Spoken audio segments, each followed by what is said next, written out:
Esta es la información para hoy en NX Noticias. Garantiza gobierno federal que ley de telecomunicaciones no espía ni censura. Confirmados casi 3,000 casos de sarampión en México, incidencia va a la baja.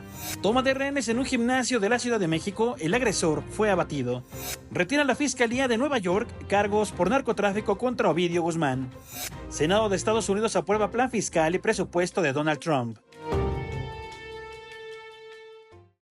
Bienvenidos a su informativo NX. Yo soy Kimberly Armengol y comenzamos con la información porque José Antonio Peña Merino, titular de la Agencia de Transformación Digital y Telecomunicaciones, explicó que la ley de telecomunicaciones aprobada en el Senado no será una herramienta para espiar, tampoco para censurar. Rodrigo Muñoz tiene los detalles.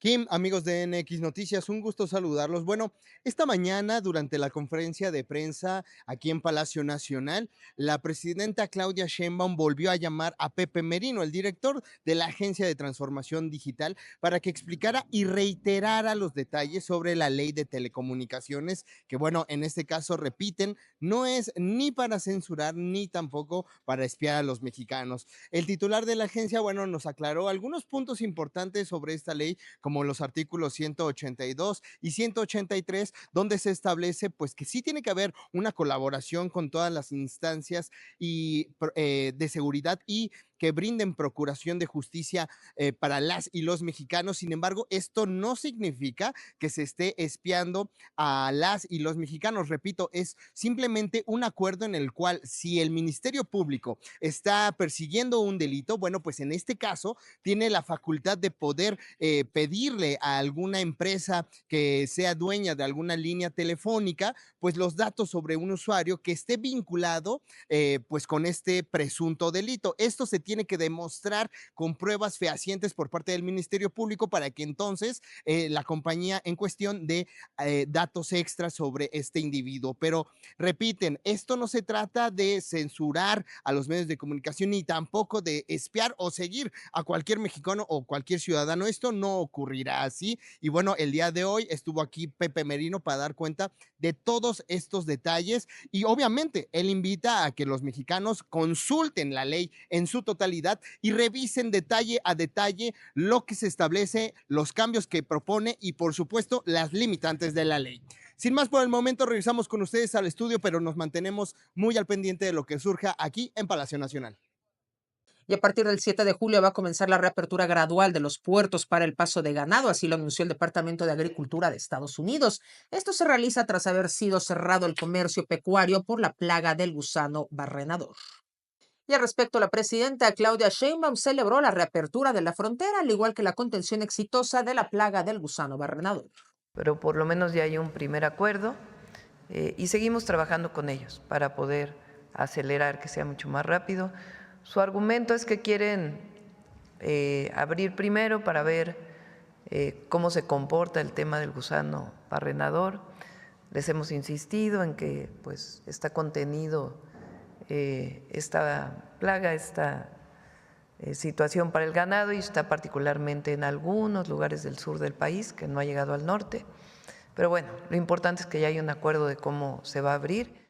De acuerdo con el secretario de Salud, a la fecha ya han sido diagnosticados casi 3,000 casos de sarampión en México, principalmente en Chihuahua, con 2,752 casos.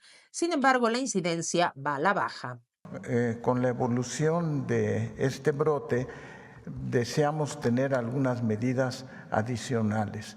Por una parte, seguir recomendando la vacunación tanto para niños y hemos extendido la vacunación en adultos hasta 49 años de edad. Y el huracán Flossie se fortalece a su paso por el Pacífico mexicano como categoría 2, avanza en trayectoria paralela a las costas de Michoacán, Colima y Jalisco. Se pronostican lluvias torrenciales, vientos muy fuertes y oleaje elevado en esas entidades, además de Sinaloa, Nayarit y Guerrero. Por favor, extreme sus precauciones.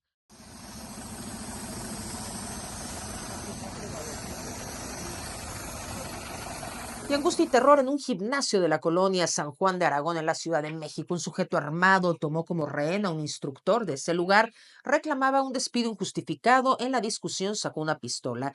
El agresor fue abatido ante la fallida negociación y tras un intercambio de disparos, un policía resultó herido.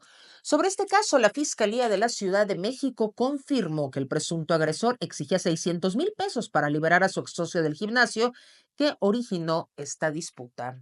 Luego de que un hombre armado ingresara a un salón de entrenamiento físico y mantuviera retenido a un instructor de CrossFit, el agresor, quien conocía personalmente a la víctima, alegaba haber sido injustamente reemplazado de su actividad en este espacio años atrás, lo que lo llevó a actuar de forma violenta.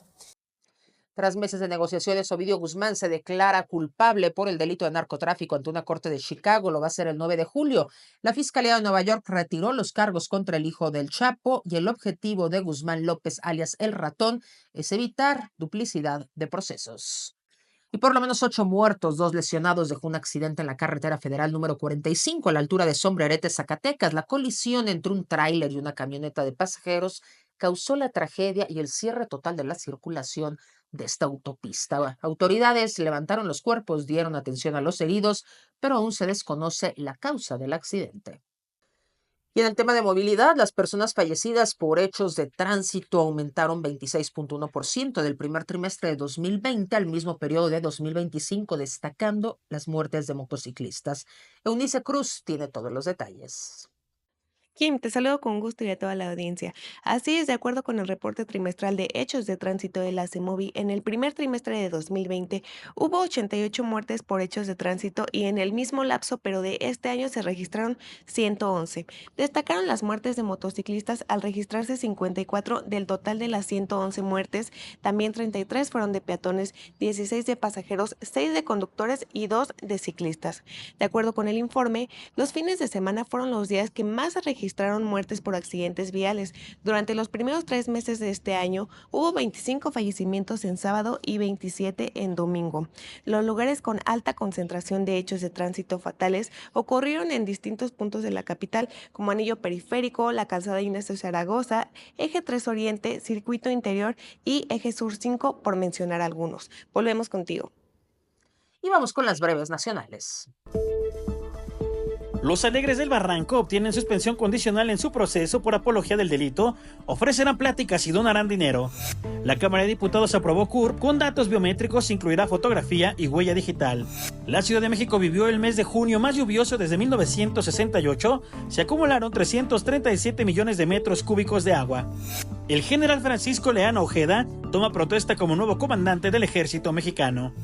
La heroica Escuela Naval Militar cumple 128 años. Fue creada por decreto de Porfirio Díaz el 1 de julio de 1897. Y el Senado de Estados Unidos aprobó el plan fiscal y presupuestario de Donald Trump. Se había registrado un empate 50-50, pero la votación fue decidida por el vicepresidente Vance. El impuesto a las remesas quedó como se había previsto en 1% y el proyecto será devuelto a la Cámara Baja del Congreso para su revisión y aprobación.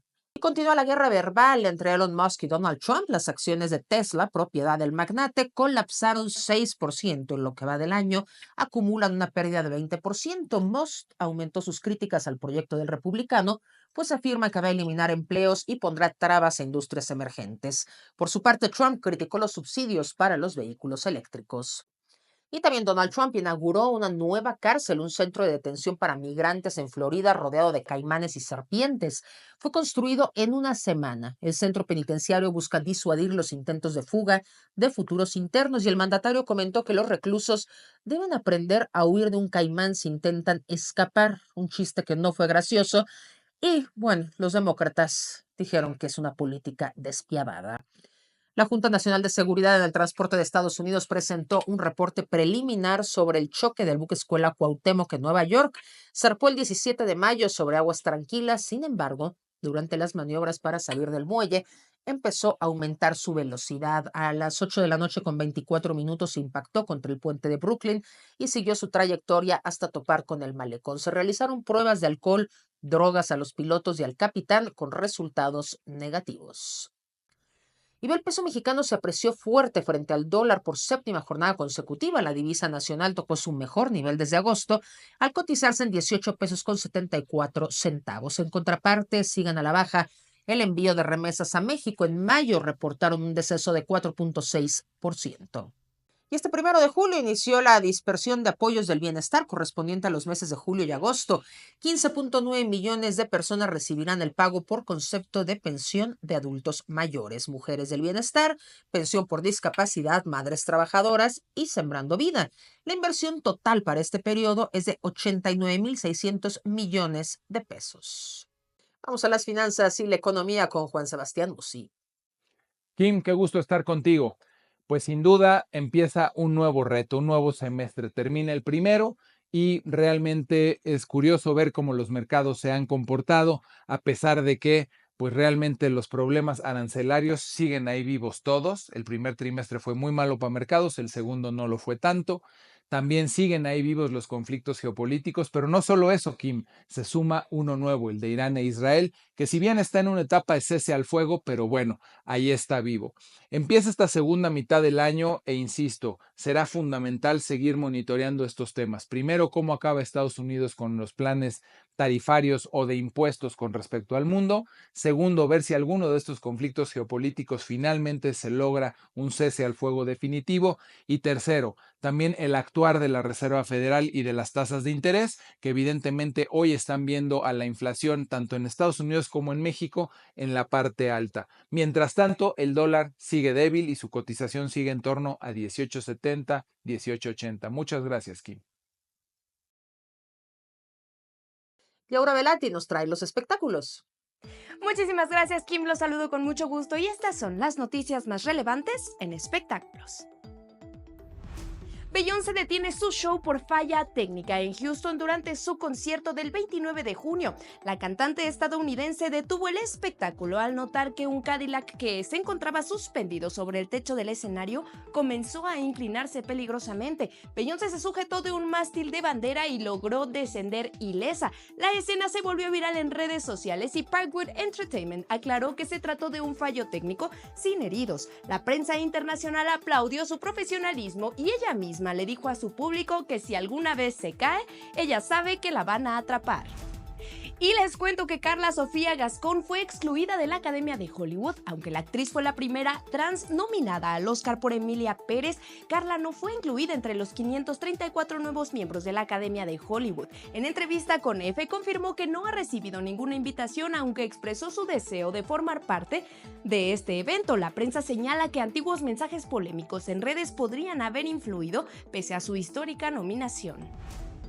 Florinda Mesa aclara polémica. La actriz mexicana fue criticada fuertemente tras declarar que los hijos de Chespirito fueron defectos en su vida. Asegura que fue mal interpretado su comentario y que nunca quiso ofender a la familia del comediante. ¿Tú qué opinas?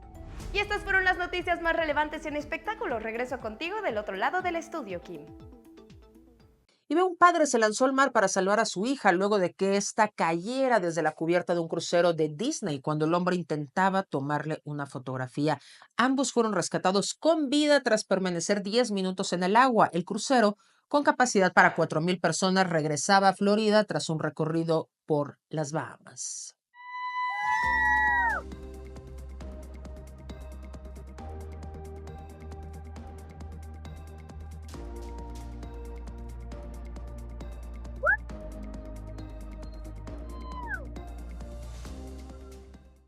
Hasta aquí la información, lo espero mañana en punto de las 6 en su informativo NX.